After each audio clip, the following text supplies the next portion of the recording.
Aujourd'hui, samedi 10 juillet 2023, je voudrais vous montrer que dans mon ministère, tout n'est pas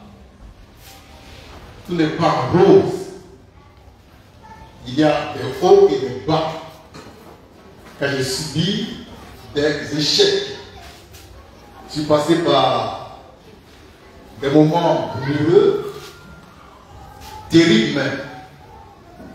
Donc il est bien aussi que j'enseigne l'église pour que vous sachiez que bien que je sois le fils de l'homme, j'ai des faiblesses. Je ne parle pas des péchés. Attention, je parle de faiblesse. Parce que je ne pêche pas, mais je suis faible. D'accord? Et puis je commets des erreurs.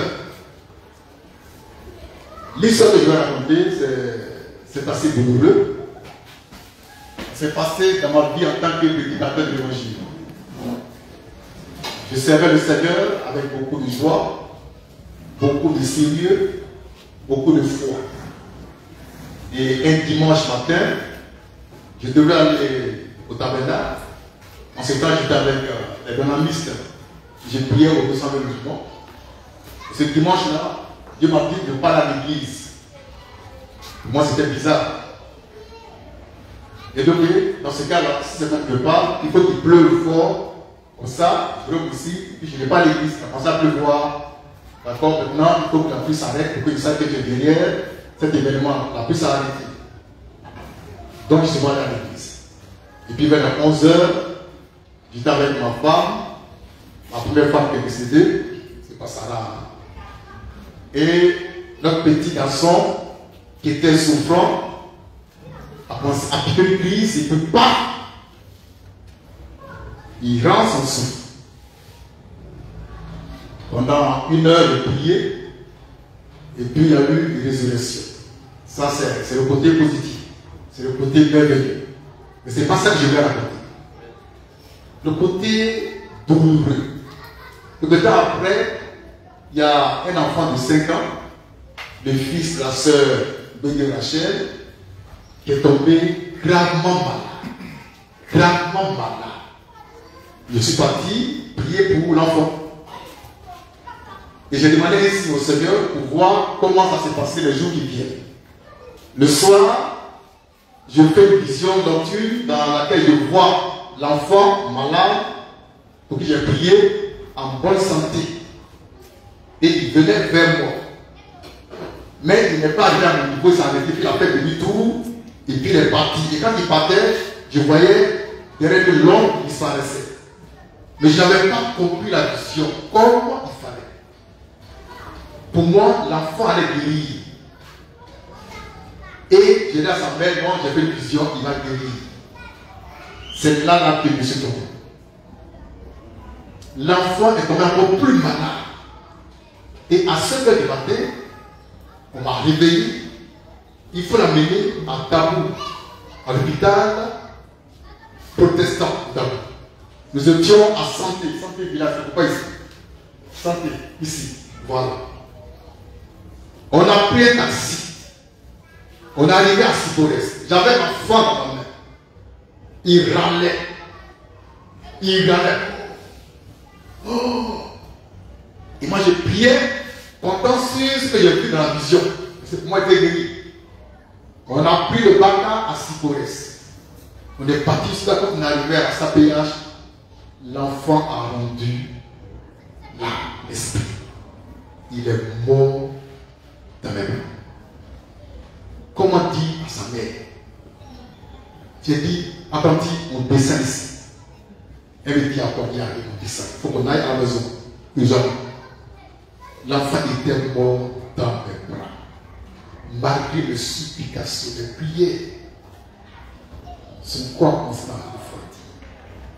Et je ramène l'enfant mort à la maison.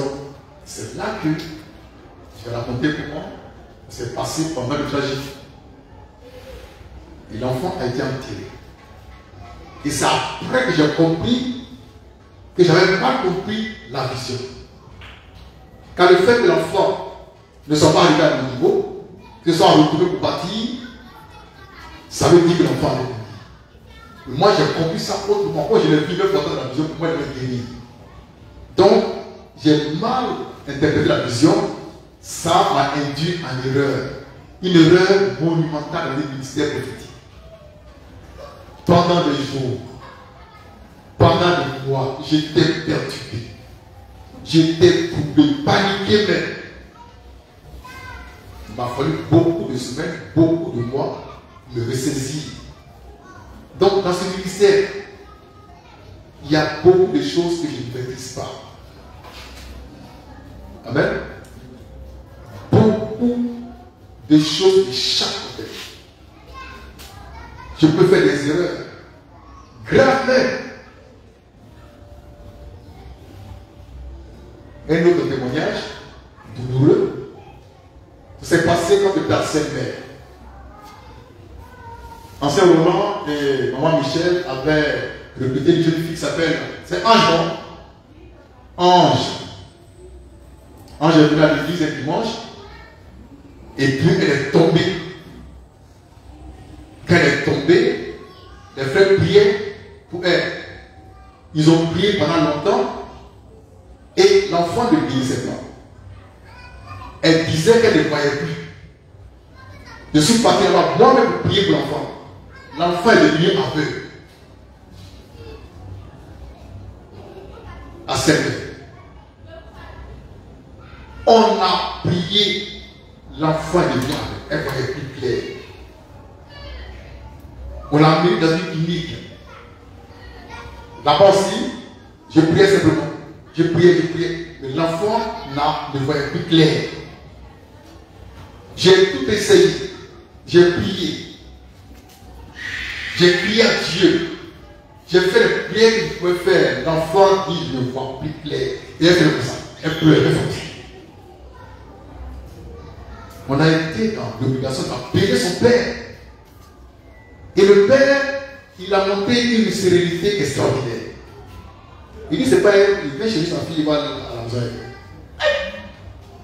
Là où moi j'étais paniqué, lui il était serré. Il voit sa fille, il va à la maison, dans demain, la fille a commencé à avoir peur. Qui peut expliquer ça? C'est bizarre. Mais ce que j'ai retenu, c'est que j'ai échoué là. Ça va? Donc, si j'ai fait pour toi, tu es mort. Pourquoi m'en vouloir? C'est toi qui m'en faute. Amen. Tu ne vas pas mourir.